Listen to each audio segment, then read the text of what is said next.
जल्दी से मेहंदी लगा लें क्योंकि कल ईद है।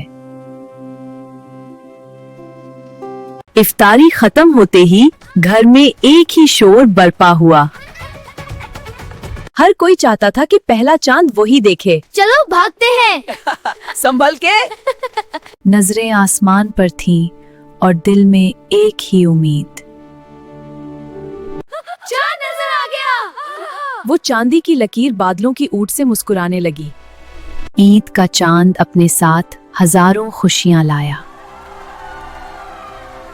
मेहंदी की खुशबू और हाथों पर ये रंग ईद की पहली पहचान है।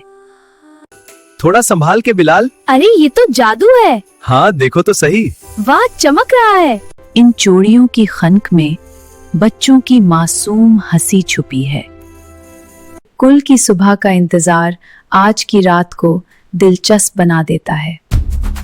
चांद रात मुबारक। अब हमें हमारी ईदी दी सब्सक्राइब करके।